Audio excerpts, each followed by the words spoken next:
as a medium or mechanism of trying to get policy change to be abreast with some of the risk, potential and actual, that others have faced while trying to do this work, and then to also prepare on how they can address this risk if they encounter them in the course of their work. So basically, the tool we are validating today is a manual on human rights. Risk is not only peculiar to Ghana.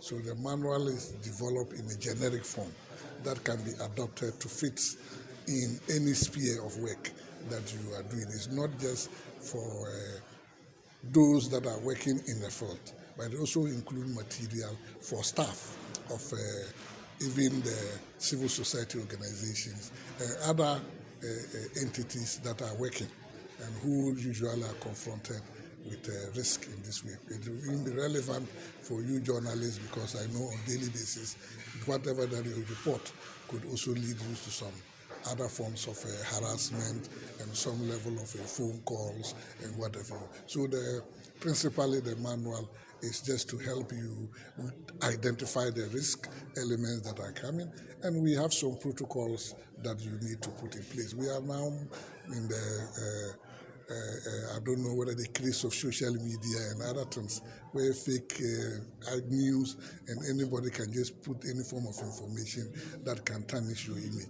One, you need to know how to protect, particularly your gadgets that you have that you use within the internet, how to protect your office space, and then how to respond to some of these emerging internet and other threats that come in your way. So basically that is the type of document that we have prepared, and we are now trying to finalize it for publication and print. As soon as we are done with today's incorporated, we will do that by the end of this month, or yes, by August this month. The target is to have it published by the end of this month. Honestly, we should have been launching it today, but we needed to allow the opportunity for some more inputs for those that particularly were not part of the development and those that we didn't share with. So that's why we invited you, the media, that you may even have something to say in terms of some of the risk areas that probably we would have left out that are peculiar to those of you in the media setting. As a member of the group, as I did indicate, we are working with Oxfam as our main sponsor. Among the people working on the Fair for All program is Sen Ghana. Then we also have Women in Law and Development, WILDAF. Then we also have Friends of the Nation, and then we have Oxfam as part of the partners that are working on this Fair for All projects in Ghana. But as the Oxfam rep informed us, this project is not only taking place in Ghana, particularly the Fair for All program. It's taking place in other countries, I think about 5 countries as we speak, except that the protocol is being developed by the Center for Public Interest Law. Do so because they want to target you and silence you, so you stop talking about their ills. That's the end of society, because making of this declaration of human rights, this might not be all, this might just be documented ones. I've suffered in various ways and forms. What do you feel? What do you think? And understand the challenges of this method.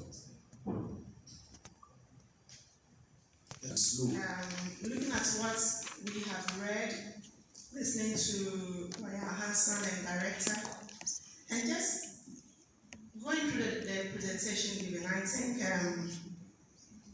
it has touched on the laws, the legal frameworks, both nationally and internationally, and also the potential risks we are really experiencing in our sectors of interest, and have gone beyond to give ways of responding to these risks when we encounter them. And so for me, I see it as a document in 2 parts.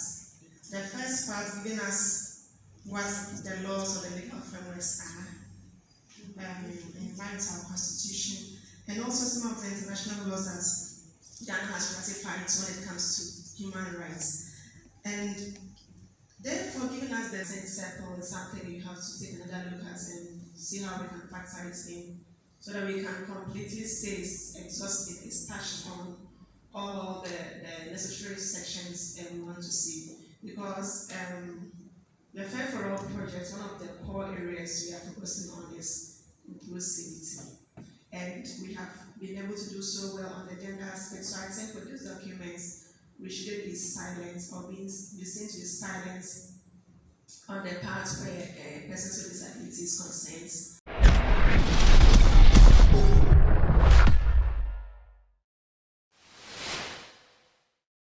Thank you for watching Nation One TV. Kindly subscribe for more news updates.